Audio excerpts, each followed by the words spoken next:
Et non, on va retrouver Florence Crimon en direct de Rome pour notre Sans Frontières.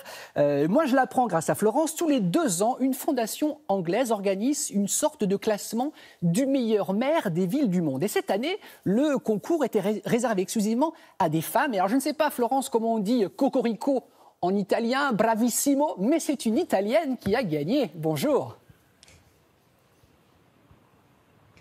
Oui, bonjour Damien, c'est la maire d'Ancône, Valeria Mancinelli, 63 ans, qui est à la tête de la ville pour un second mandat. Alors pourquoi elle a remporté ce prix ?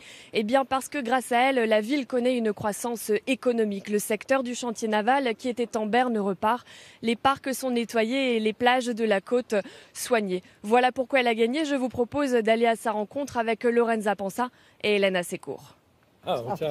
Félicitations, bravo pour ce succès, qui est aussi un grand succès pour la ville.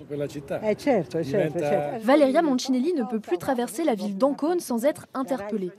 Elle vient d'obtenir le titre de meilleure maire du monde, dédié aux femmes, par la fondation World Mayor. Quand j'ai commencé à comprendre que c'était vrai, j'étais très contente, évidemment. C'est une satisfaction sur le plan personnel, mais aussi une satisfaction pour la ville, pour une petite ville. La petite ville de 100 000 habitants quand même connaît un élan nouveau à partir de 2013. Des rues et des infrastructures refaites à neuf pour développer le tourisme et une activité du port relancée grâce à des partenariats. Des initiatives prises par Valeria Mancinelli qui vont la mener à un titre de meilleure maire du monde. Mais dans les rues d'Ancône, les habitants restent partagés. Si elle est la meilleure maire, je n'ose pas penser à celui qui est le pire. Elle a vraiment amélioré la ville, mais elle pourrait faire encore mieux. Elle le mérite, parce qu'elle fait partie d'un petit nombre de maires qui ont fait ce qu'ils ont dit. Valeria Mancinelli, issue du Parti démocrate, a été réélue avec 62% des voix en juin dernier. Pour être la meilleure maire du monde, il faut avant tout avoir les pieds sur terre.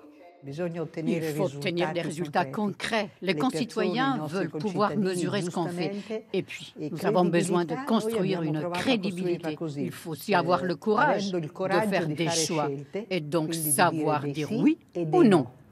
Son envie de servir la ville, la maire d'Ancône la tient aussi de sa famille. Dès le début du XXe siècle, ses 2 grands-mères s'engagent dans la vie de la commune. À son tour, elle devient la première femme adjointe, puis la première maire de la ville en 2013. Après cette victoire, Valeria Mancinelli espère réunir à Ancône les 2 autres meilleures maires du monde, les élus de Rennes et de Tunis, afin de créer des liens entre les 3 villes. C'est donc une Italienne qui a gagné, mais les Françaises, Florence, elles sont où ?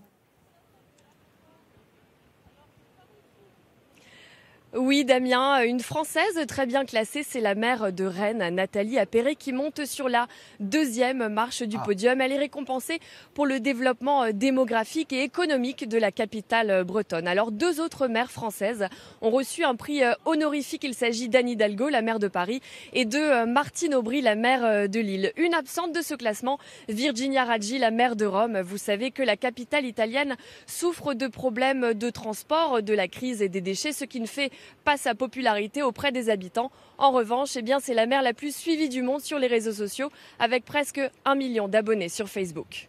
Merci beaucoup Florence. Belle journée à Rome. Visiblement derrière vous, il y a un grand et beau soleil.